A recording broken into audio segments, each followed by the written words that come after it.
اعوذ باللہ من الشیطان الرجیم بسم اللہ الرحمن الرحیم۔ سورہ آل عمران ہم پڑھ رہے تھے اور مشاورت یعنی مشورے کا ایک ٹاپک چل رہا تھا جو ہم سب دیکھ رہے تھے کہ اس کو کس حد تک ہم نے اپنی وزڈم اپنی عقل کے مطابق ٹیکل کرنا ہے کہ مشورے کس کس سے لے سکتے ہیں، اور مشورہ دینے والا صرف یہ ضرور سوچا کرے کہ وہ مشورہ دے رہا ہے، نہ کہ وہ زبردستی مشورہ لینے والے سے ناراض ہو جائے کہ جو میں نے مشورہ دیا اس پر عمل کیوں نہیں ہوا۔ یہ ہماری ساری باتیں ہو رہی تھیں کہ ہمیں اپنی بری عادتیں نکالنی ہے، ہمیں مشورہ دے کے لوگوں کو ان کے حال پر ان کے ڈیسیشن پر چھوڑنا چاہیے۔ اور بھی بہت ساری باتیں ہوئی تھیں جو ہم نے پچھلی کلاس میں ڈسکس کیا تھا، جو ہمارے سمجھنے کے لیے بہت ضروری ہے، کیونکہ ہم اپنے آپ کو اب جب بڑا کہہ رہے ہیں کہ ہم بڑے ہیں تو ہم کو بڑوں والا بالکل میچیورٹی کے ساتھ سمجھنا چاہیے کہ ہم کسی کو انڈر ایسٹیمیٹ نہ کر دیں یا اس سے ناراض نہ ہو جایا کریں یا وہ ہم سے بیچارہ مشورہ لے کے پریشان نہ ہو جایا کریں۔ تو عزم اسی کو کرنا ہے، ڈیسائیڈ اسی کو کرنا ہے جس نے مشورہ لیا ہے، اور وہ مشورہ دینے والے کے خلاف بھی جا سکتا ہے کیونکہ اس کو سمجھ نہیں آئی بات۔ یہ ساری بڑی پیاری باتیں تھیں اور جنگ کا ٹاپک تھا، اور اس کے بعد سوچ بچار کے بعد آپ کو توکل کا ایک ٹاپک دیا گیا کہ پھر اب اللہ پہ بھروسہ کرو کہ میں نے ہر چیز کو ہر رخ سے دیکھا ہے، اللہ سے بھی مدد مانگی ہے، اللہ تعالیٰ سے بھی باتیں کی ہیں، نفل بھی پڑھی ہے ایکسٹرا کی اگر ٹائم مل گیا تو، نہیں تو میں نے اللہ تعالیٰ کو ضرور یاد کیا ہے فلاں فلاں کام کرنے سے پہلے، اور اب انشاءاللہ سب خیر ہوگا کیونکہ میں نے کسی کا برا نہیں چاہا ہے اور میں نے جو ضروری سمجھا ہے وہ میں نے کیا ہے۔ یہ ساری چیزیں ایک مسلمان کے اندر ہونی چاہیے کہ میں ایک حرام کام نہیں کر رہا ہوں، میں کسی کو نقصان دے کے یہ کام نہیں کر رہا ہوں، اور اب اللہ تعالیٰ میرے حامی و ناصر ہوں گے۔ اس میں جب کبھی مسئلے مسائل آ جائیں تو مشورہ دینے والوں کو لان تان بھی نہیں کرنی چاہیے کہ تم نے ہمارا مشورہ نہیں مانا، اب بھگتو۔ تو یہ ساری باتیں ہمارے پاس تھیں، اور بار بار ہم نے دیکھنا ہے کہ جنگ کا بھی ٹاپک ساتھ ساتھ چل رہا تھا، مشاورت اس سے بھی لنک کر رہی ہے، اور جب ہم قرآن کو نصیحت نامے کے طور پر پڑھتے ہیں تو اس لیے ہم نے اپنے اوپر بھی ڈسکس کر لیا مشورے کے ٹاپک پر۔ اب جناب دیکھتے ہیں آیت نمبر 160، سورہ آل عمران 160۔ ان ینصرکم اللہ فلا غالب لکم۔ دیکھیں یہ ساری چیزیں بڑی انٹلیکچول پڑھنے والا ہے، سمجھنے والی باتیں ہیں۔ یہ ورڈ تو آپ کو صرف دے رہا ہے، اگر آپ صرف ورڈز پہ جاؤ، قرآن کے الفاظ پہ جاؤ تو آپ کو ورڈز میں یہ مل رہا ہے کہ اگر اللہ تمہاری مدد کرے تو کوئی غالب نہیں آ سکتا تمہارے لیے۔ لیکن جب ہم اس کو ایز اے نصیحت نامہ پڑھ رہے ہوتے ہیں کہ اگر اللہ مدد کرے تمہاری تو کوئی غالب نہیں تم پر، یعنی اگر تم اللہ کے قانون کے مطابق ان آمنوا وتتقوا، اگر تمہارا ایمان درست ہے، تم نے تقوی کی روش اختیار کی ہے، تم رائٹ کاز میں کام کر رہے ہو، تو ٹھیک ہے، ٹائم بینگ تو ماؤں کو بھی بچہ جننے کے لیے، بچے کو کنسیو کے بعد جو اس کو اتنی پرابلمز اٹھانی پڑتی ہیں، تو لیکن وہ رائٹ کاز ہوتا ہے کہ میں ایک بچہ پیدا کرنے جا رہی ہوں، تو شروعات میں بھی بہت تکلیف ہے، پیدائش پر بھی بہت تکلیف ہے، اس کے بعد اس کی ذمہ داریاں بھی ہیں، باپ پر بھی ہیں، اور یہ تو ماں پر آ رہی ہے بہت ساری فزیکل، لیکن بہت ساری فائنینشیل باپ پر بھی آ رہی ہے، لیکن ایٹ لاسٹ بچہ ٹھنڈک کا باعث بنتا ہے۔ تو جناب یہ ساری چیزیں سمجھنے والی ہوتی ہیں کہ اگر اللہ تمہاری مدد کر دے نا، کہ اگر تم اللہ کے اصول کے مطابق کام کر رہے ہو تو پھر ڈرنا نہیں۔ ایکچول تو مجھے اس آیت کے اندر یہ بات چھپی ہوئی، یہ بات اندر لگ رہی ہے، کیونکہ ہم ہر آیت کو اپنے لیے اور نصیحت نامے کے اینگل سے لے رہے ہوتے ہیں کہ اگر اللہ تمہاری مدد کرے، اگر تم رائٹ کاز میں جا رہے ہو، صحیح سمت جا رہے ہو، تو اللہ تعالیٰ جب تمہاری مدد کریں گے تو اتنا ڈرنے کی ضرورت نہیں ہے، کوئی غالب نہیں آ سکتا تم پر۔ ہاں وَإِن یخذلکم، اور اگر وہ چھوڑ دے تم کو، یعنی تم نے اللہ تعالیٰ کے وعدوں کو توڑا، یا تمہاری آزمائش کی وجہ سے تمہیں تھوڑا چیک کرنا پڑا، تمہیں شکست دے کر، تمہیں لوزر کر کے تم کو اللہ تعالیٰ نے ٹیسٹ کرنا ہے یا تمہاری غلطی کا سبق پڑھانا ہے. تو اگر اللہ تمہیں چھوڑ دے، یعنی اللہ کی مدد اگر تم پر نہ آئے، تو یہ بھی یاد رکھنا فَمَنْ ذَا الَّذِي يَنْصُرُكُمْ مِنْ بَعْدِهِ، کون ہے وہ جو مدد کرے گا تمہاری اس اللہ کے بعد. یعنی دیکھ لو کہ تم جو باباؤں کے پاس مزاروں پہ، تعویذوں پہ اسپیشلی تم دعا کر دو، تم دعا کر دو، تم دعا کر دو تو اللہ مان لیں گے، یہ جو ہمارے ایسے عجیب عجیب عقیدے ہوتے ہیں جس میں ہم اپنے آپ کو خود ہی شو کر رہے ہیں کہ ہمارا ریلیشن اللہ سے نہیں ہے، تمہارا ریلیشن زیادہ ہے،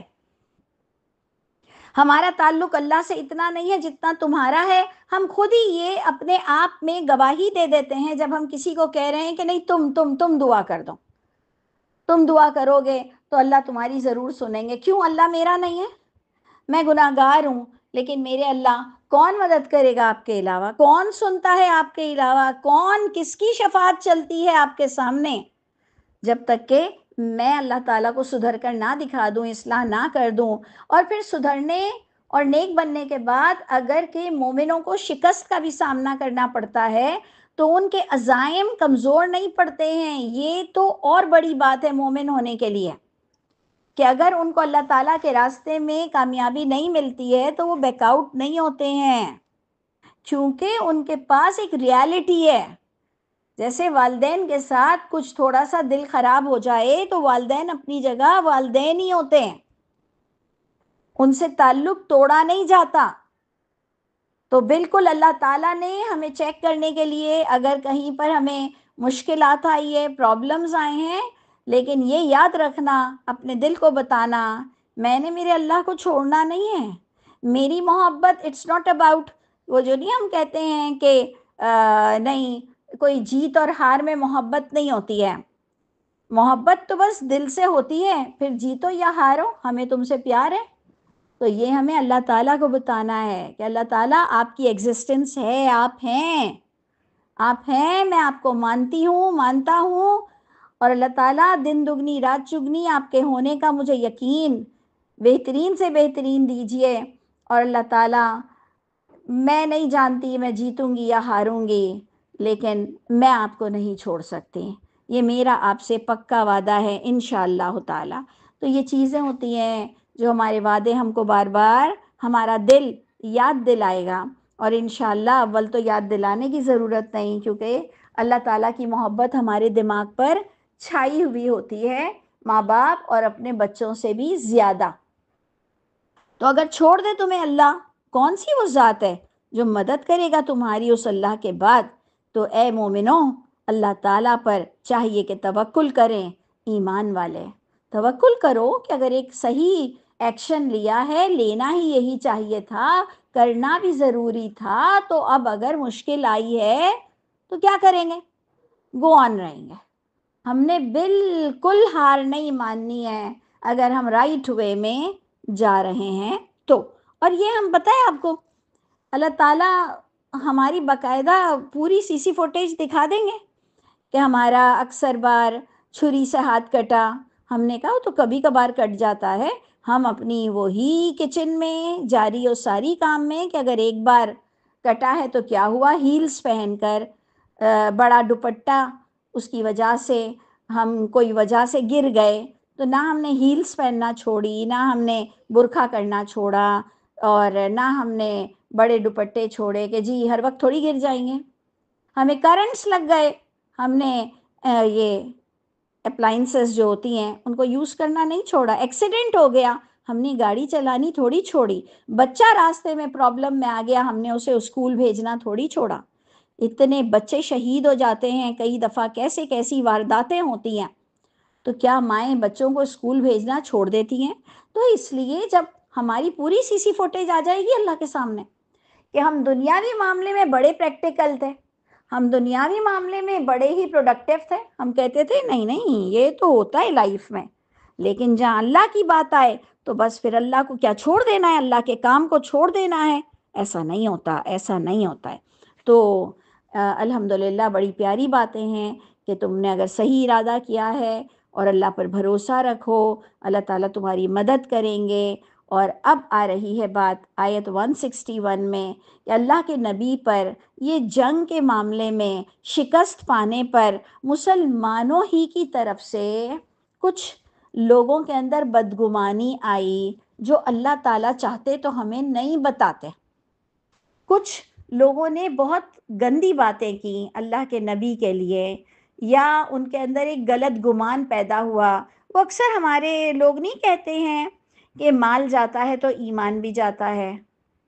یا کہتے ہیں کہ شکست، تکلیف، ہار، پریشانیاں آپ کے ایمان کو ہلا کے رکھ دیتی ہیں۔ تو دیکھ لیجئے کہ یہ جب جنگ میں اللہ کے رسول نے ان کو کہا ہوگا کہ ہم اگر سنسیئر رہے، اوبیڈینٹ رہے تو فرشتوں کی بھی مدد آئے گی، ہم میدان میں اتریں گے، اللہ ہمیں دگنی طاقت دیں گے، ہم ضرور جیتیں گے۔ ظاہری بات ہے جنگ سے پہلے تو کاؤنسلنگ کیسی زبردست ہوتی ہوگی، میں تو سوچتی ہوں کہ جب ہمارے یہاں جنگ میں ایسے ایسے نغمے گائے جاتے ہیں اور کہتے ہیں کہ اس سے بوسٹ ہوتا ہے بندہ،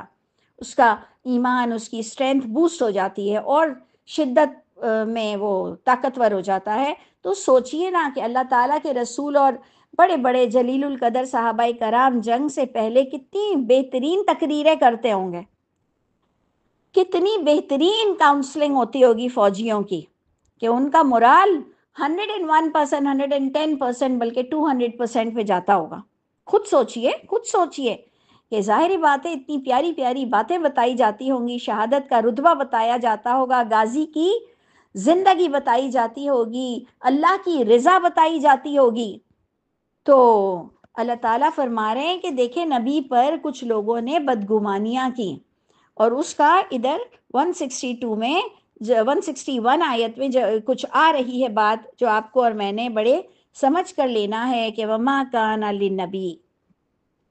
نبی کے تو لائق ہی نہیں ہے یہ کام، اَن یغل۔ دیکھیں گل کا معنی کہیں پر آپ دیکھیں تو گل گپاڑا، مستی مذاق، اور کہیں آپ دیکھیں تو دو چیزوں کے بیچ میں کوئی چیز کو چھپانا، تو ہر لحاظ سے آتا ہے کہ نبی کے لائق ہی نہیں ہے کہ وہ تم سے کوئی بات چھپائے، اسپیشلی کون سی قرآن کی آیتوں میں وہ کوئی ذرہ برابر بھی چھپائے بات اور وہ کسی بھی طرح تمہیں نقصان دے۔ وہ آپ کو یاد ہے کہ سورہ توبہ کا ایک آخری رکوع ہے جو ہمارے ہاں بڑا مشہور ہے کہ تمہاری خوشی نبی کو خوش کر دیتی ہے اور تمہاری تکلیف وہ نبی پر بہت گراں گزرتی ہے، وہ تمہارے لیے بڑے شفیق ہیں۔ تو تم کیسے سوچ سکتے ہو کہ نبی نے تمہیں مروایا؟ نبی کی اسٹریٹجی کمزور تھی، اور یہ پرابلم استغفر اللہ کوئی اپنے امیر وقت پر اور کوئی اپنے لیڈر پر الزام لگاتا ہے، ایتھیکلی بھی رانگ ہے کہ بھائی لیڈر پر اگر آپ نے اطمینان کا اظہار کیا ہے تو اگر کہ آپ اور ہم خدا نخواستہ لوزر بھی ہوئے ہیں تو نیت اس کی صاف ہے، ہم نیت پر شک نہیں کریں گے، یہ ہمارا ہمیشہ سے کہنا ہوتا ہے، ٹھیک ہے؟ تو ادھر بھی یہی بات آ رہی ہے کہ نبی کے لائق ہی نہیں ہے کہ تم نبی کی نیت پہ شک کرو کہ وہ کچھ چھپائیں گے یا وہ کچھ چیز کو آڑے رکھیں گے۔ اور یہ یاد رکھ لو تم سب کہ جو کوئی اللہ کے معاملے میں کچھ چھپائے گا وہ اس خیانت کے ساتھ قیامت کے دن پیش کیا جائے گا۔ جیسے کہ موسیٰ علیہ السلام کے لیے آتا ہے کہ لوگوں نے کہا یہ جادوگر ہیں، یہ جادوگر ہیں، یہ جادوگر ہیں، تو اللہ تعالیٰ اس کا سٹیٹمنٹ دیتے ہیں کہ جادوگر جہاں سے بھی آئے گا فلاں نہیں پائے گا۔ یعنی موسیٰ علیہ السلام کو اگر تم جادوگر کہہ رہے ہو تو تمہیں باتوں پہ غور و فکر کرنے کا حکم دیا جا رہا ہے کہ وہ تمہیں پریچنگ کیا کر رہے ہیں، وہ تمہاری تبلیغ کیا کر رہے ہیں، وہ تمہیں پچھلی کتاب سے باتیں بتا رہے ہیں، وہ تمہیں الہامی کتاب کا درس دے رہے ہیں، تو سنو کہ جادوگر کبھی بھی فلاں نہیں پاتے ہیں، چاہے پھر وہ کوئی بھی ہوں۔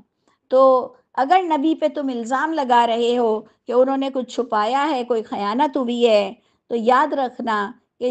جس طرح سے جو لوگوں نے خیانت کی ہے، تم لوگوں نے جو قرآن میں پچھلی آیتوں میں آ رہا ہے کہ دو دو جو ٹیم تھی، دو گروہ تھے، انہوں نے بیک آؤٹ ہونے کا سوچا، پھر انہوں نے لوگوں سے کہا کہ اگر ہمارے پاس ہوتے تو مرتے نہیں اور مر جاؤ گے. تو یہ جس کسی نے بدعہدی کی ہے، خیانت کی ہے، وہ اس خیانت کے ساتھ قیامت کے دن پیش ہوگا. ثم توفی کل نفس، پھر پورا ہر طرح سے ہر نفس کو بدلہ ملے گا ما کسبت، جو اس نے خیانت کی ہے، اور کسی کے ساتھ کوئی ظلم نہیں ہوگا. یعنی اے لوگوں، نبی کے تو لائق ہی نہیں ہے کہ نبی کوئی خیانت کرے یا نبی کوئی بات چھپائے. اور اس کے بعد رب تعالیٰ نبی کی طرف ہی اشارہ ہے کہ کیا پس جو شخص یا کیا پس جو انسان اتبع رضوان اللہ، جو اللہ کی رضا کے مطابق چلتا ہے، ایک شخص جو اللہ کی کتاب کے مطابق، اللہ کے قانون کو، اللہ کے لا کو اچھی طرح سے جانتے ہوئے اس کے مطابق جب وہ اپنی زندگی میں جاری و ساری ہوتا ہے، تو کیا کمن با بسخط من اللہ. وہ جو میں نے آپ سے کہا نا، اٹس ناٹ اباؤٹ کہ جیت اور ہار، اس پر نہیں ہوتا کہ تم جیتے تو ہم تمہارے ساتھ ہیں، تم ہارے تو تم نافرمان ہو، ایسا نہیں ہوتا. اللہ تعالیٰ فرما رہے ہیں ایک شخص جو اللہ کی رضا میں چل رہا ہوتا ہے، کیا وہ شخص جو اللہ کے غضب پہ جا رہا ہے، اور لیٹ سپوز کہ اس کو فتح بھی مل گئی ہے،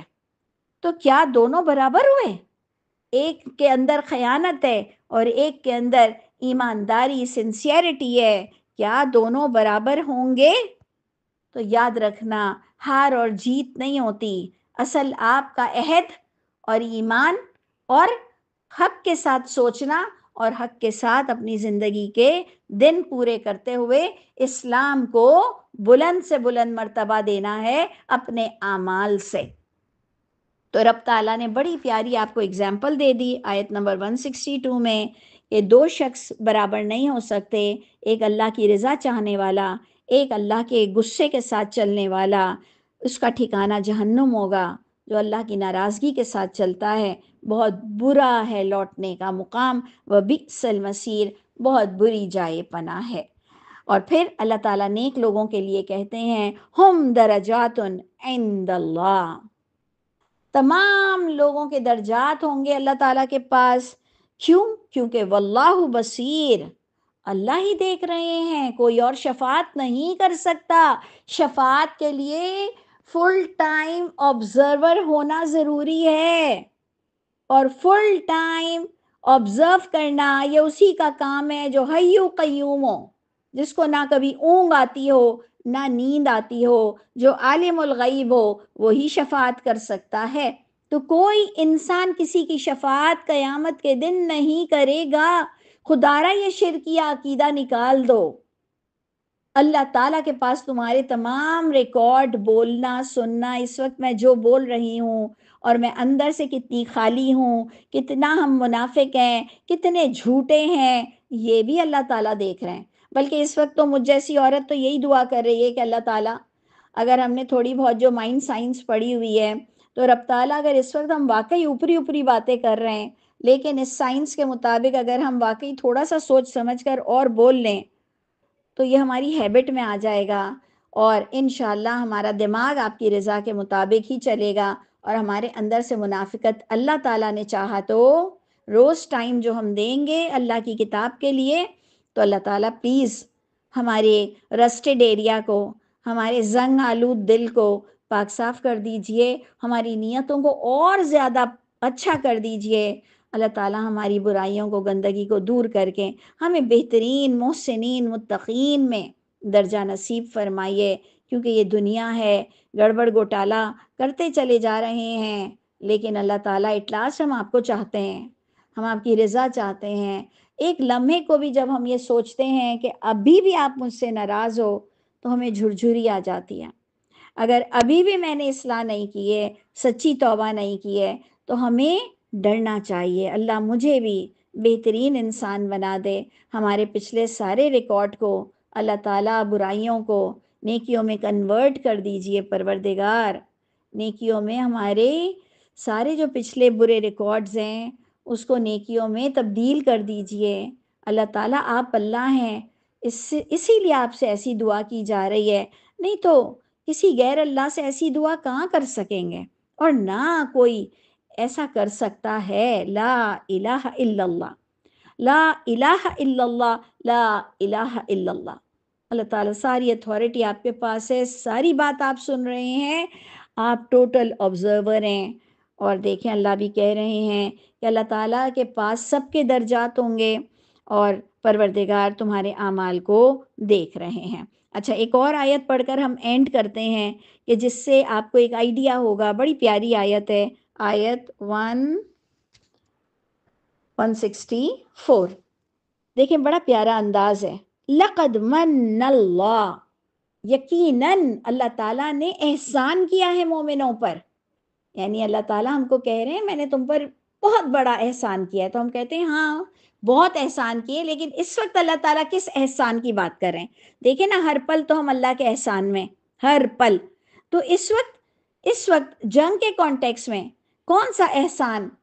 کلیئر آ رہا ہے جو ہمیں بھی ایکنالج کرنا چاہیے؟ تو یقیناً اللہ تعالیٰ نے احسان کیا مومنوں پہ، واٹ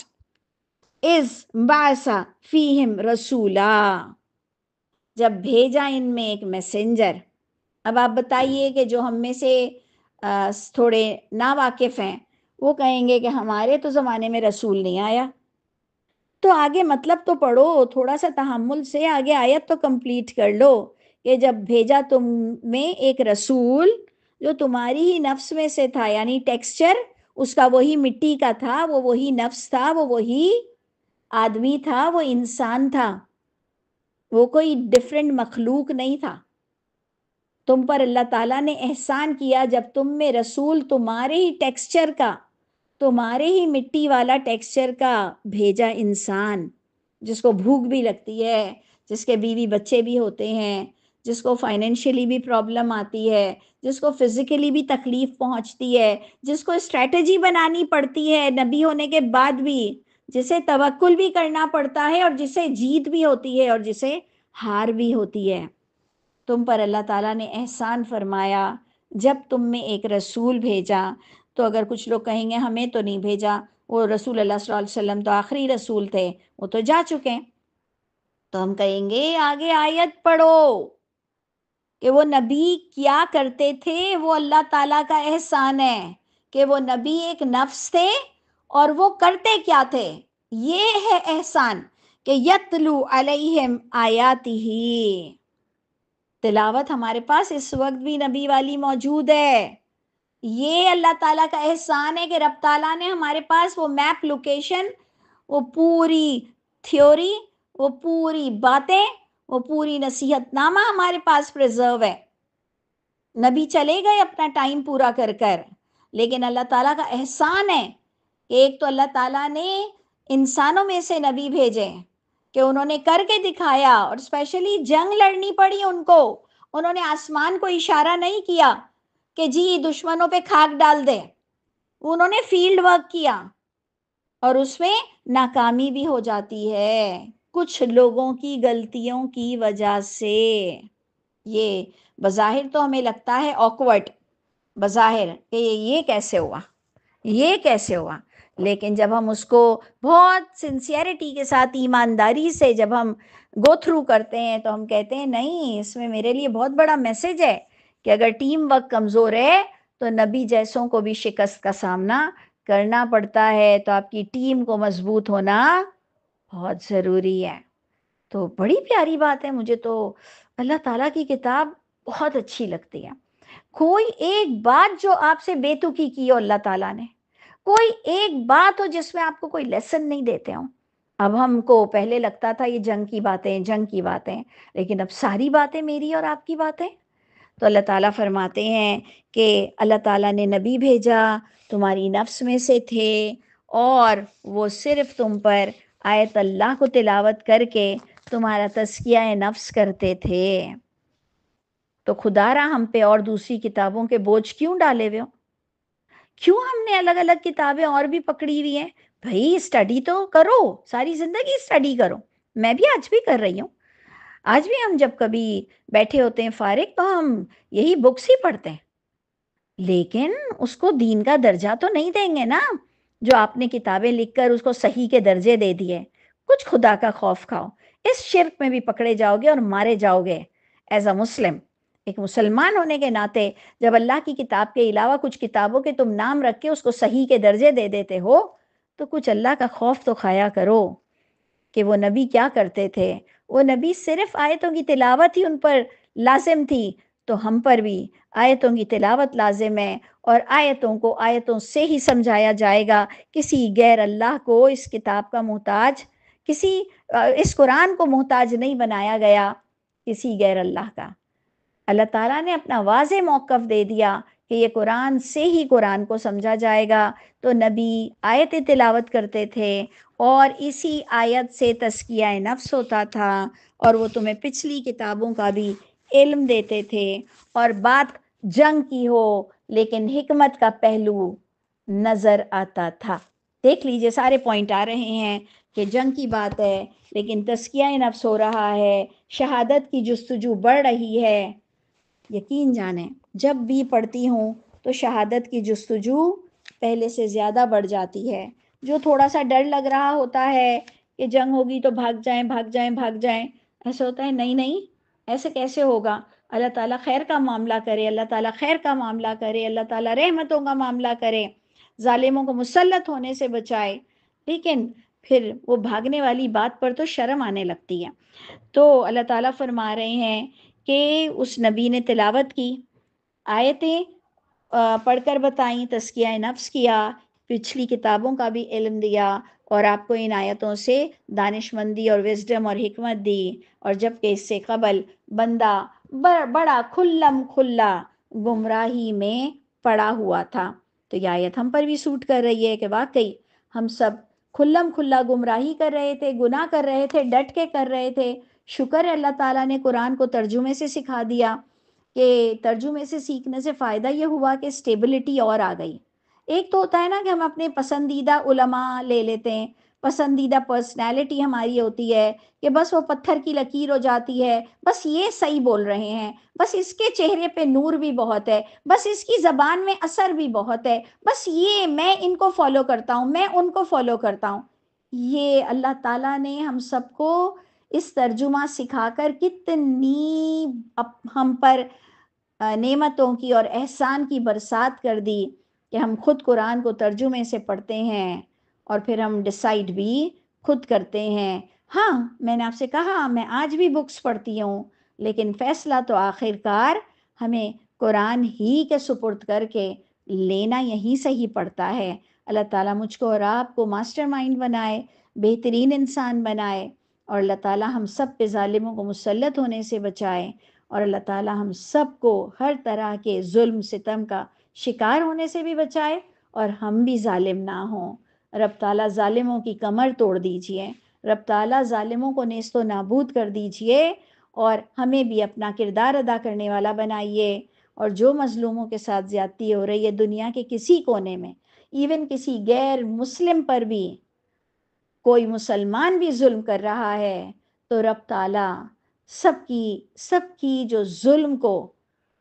رحمت میں بدل دیجئے، نیک بنا دیجئے، نہیں تو ان کو برباد کر دیجئے ظالموں کو۔ لیکن رب تعالیٰ ہم سب کو، ہماری اولادوں کی اولادوں کو بھوک سے، پیاس سے اور ظالموں کے مسلط ہونے سے بچا لیجئے گا، اور بڑی پیاری زندگی بھی دیجئے، اور بہترین آخرت سے نواز دیجئے گا۔ اللہ تعالیٰ ہم سب کے حامی و ناصر ہوں۔